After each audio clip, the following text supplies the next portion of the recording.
ingin membagikan satu renungan firman Tuhan yang terdapat di dalam Mazmur pasal yang ke-32 ayat yang ke-1 sampai yang ke-2. Berbunyi demikian: kebahagiaan orang yang diampuni dosanya. Dari Daud nyanyian pengajaran. Berbahagialah orang yang diampuni pelanggarannya, yang dosanya ditutupi. Berbahagialah manusia yang kesalahannya tidak diperhitungkan Tuhan, dan yang tidak berjiwa penipu. Ya, di sini kita melihat apa yang dikatakan oleh Daud. Siapakah orang-orang yang disebut orang-orang yang berbahagia yang dikatakan oleh pemazmur ini? Ada tiga hal yang disebutkan orang-orang yang berbahagia itu. Yang pertama, itu adalah orang yang diampuni pelanggarannya, atau orang yang dihapus pelanggarannya. Nah, orang yang diampuni pelanggarannya itu disebutkan adalah orang-orang yang berbahagia.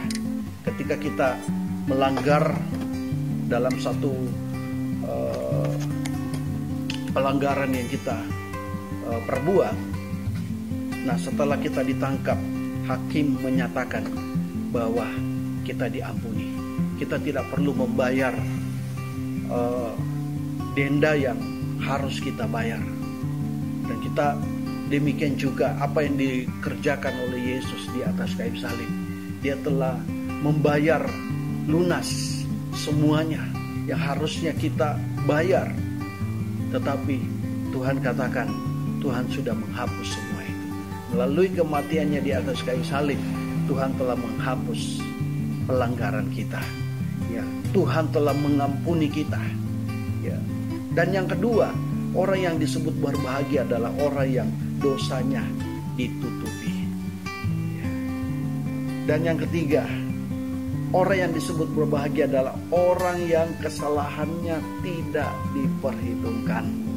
Ya, semua pelanggaran kita, semua dosa-dosa kita yang kita perbuat, dosa-dosa masa lalu kita, yang mungkin itu suatu hal yang menjijikkan, tetapi melalui kematiannya di atas kayu salib, Tuhan telah menghapus semua segala dosa-dosa kita yang telah kita perbuat, pelanggaran yang kita perbuat, itu telah dihapus oleh Tuhan.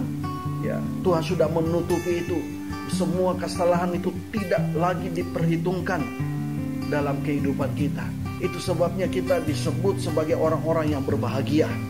Ya. Kalau kita melihat di dalam Perjanjian Lama, di situ ada satu alat yang diperintahkan oleh Musa untuk Musa buat, yang itu terdapat di dalam Keluaran pasal yang ke-25 ayat yang ke-17. Di situ dikatakan, juga engkau harus membuat tutup perdamaian dari emas murni, 2,5 hasta panjangnya dan 1,5 hasta lebarnya. Tuhan menyuruh Musa untuk membuat suatu tutup perdamaian dari emas murni. Ya, kita tahu bahwa tutup perdamaian itu adalah satu alat yang di atasnya, ya, di atas dari tabut perjanjian Tuhan. Ya, dan alat itu ada di dalam ruang Maha Kudus. Dan kita mengetahui bahwa tutup perdamaian ini adalah sebuah lambang daripada kasih karunia Tuhan yang dicurahkan dalam kehidupan kita, yang juga diartikan sebagai penutup dosa. Melalui kematian Tuhan di atas kayu salib, darah Yesus juga menutupi dosa umat manusia. Darah Yesus, melalui kematian Yesus, darah Yesus itu menutupi dosa umat manusia melalui kematiannya di Kalvari. Ya. Sehingga melalui kematiannya di Kalvari, manusia diperdamaikan dengan Allah. Melalui kematiannya di Kalvari, Semua hutang dosa kita telah dibayar lunas oleh Yesus.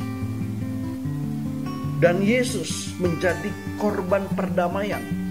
Ya, Yesus menjadi korban perdamaian sehingga Allah sudah tidak lagi melihat dosa-dosa yang telah kita perbuat.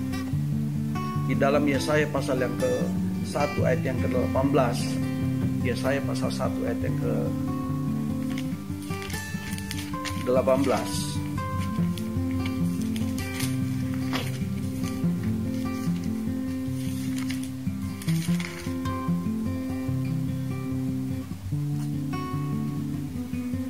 berbunyi demikian, marilah, baiklah kita berperkara firman Tuhan, sekalipun dosamu merah seperti kirmisi, akan menjadi putih seperti salju. Sekalipun berwarna merah seperti kain kesumbah, akan menjadi putih seperti bulu domba. Ini adalah anugerah yang luar biasa yang Tuhan nyatakan dalam kehidupan kita. Tuhan katakan, sekalipun dosamu merah seperti kirmisi, akan menjadi putih seperti salju. Tuhan menghapus semua dosa-dosa kita. Dosa yang semerah kirmisi itu akan menjadi putih seperti salju. Nah, kita harus mengerti bahwa makna daripada kematian Tuhan itu sendiri ada 3 hal.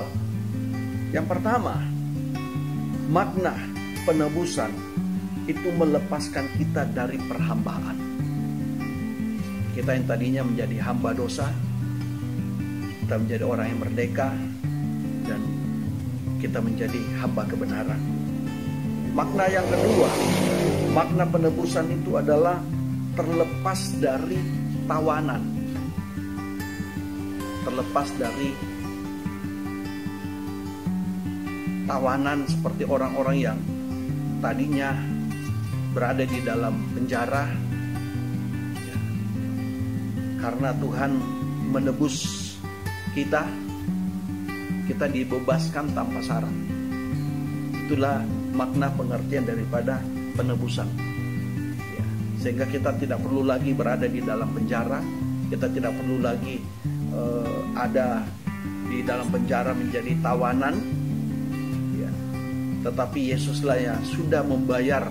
Yesus itu menjadi jaminan dalam kehidupan kita, sehingga kita terlepas dari tawanan.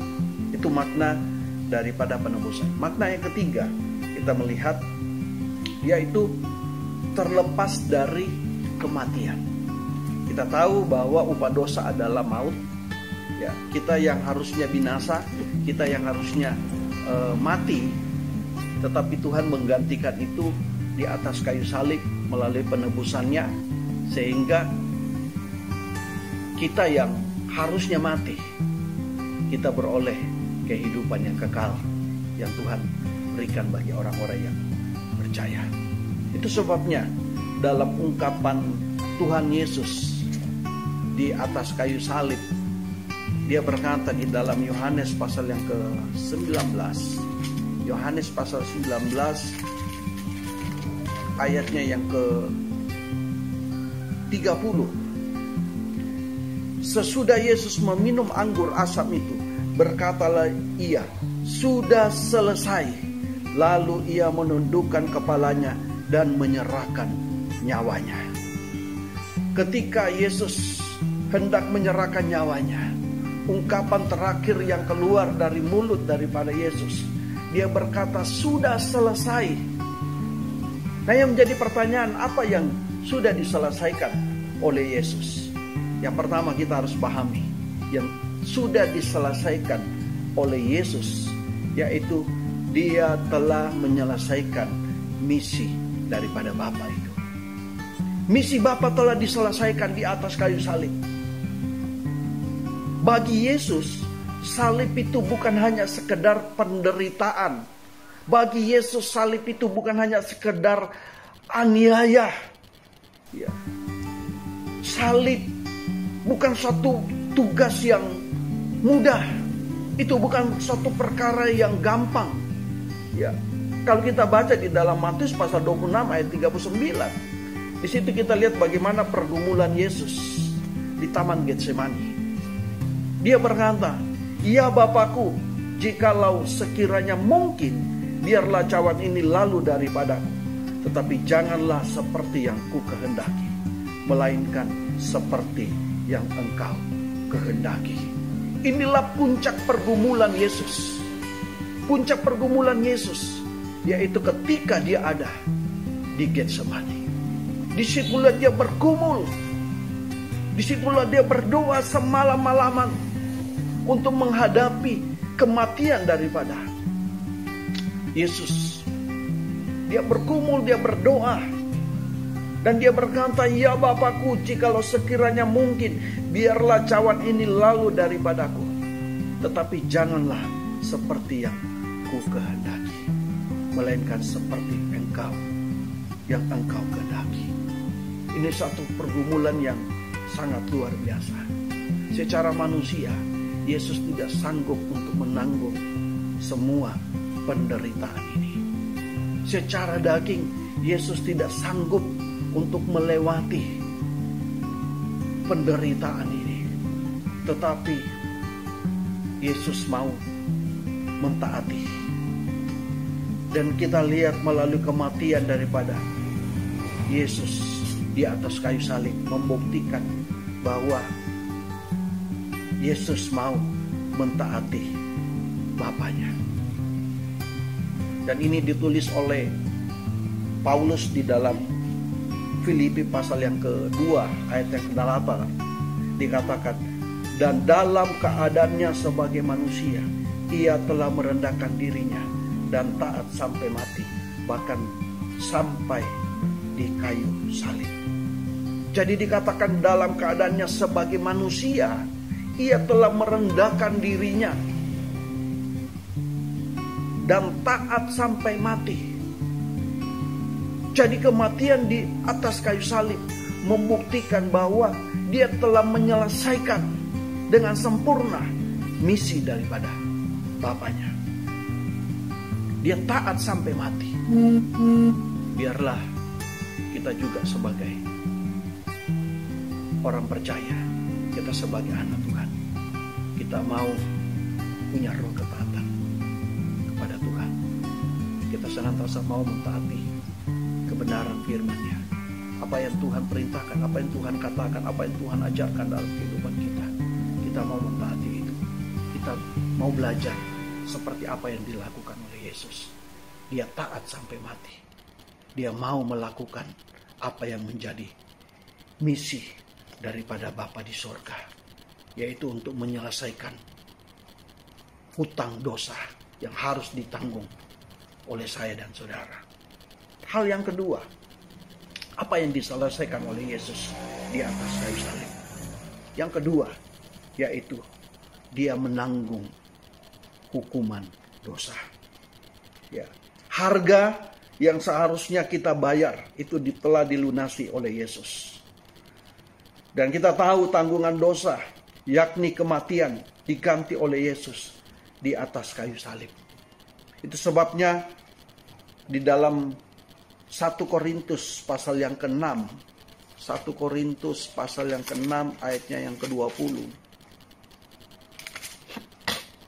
1 Korintus pasal 6 ayat yang ke-20 berkata, "Sebab kamu telah dibeli dan harganya telah lunas dibayar.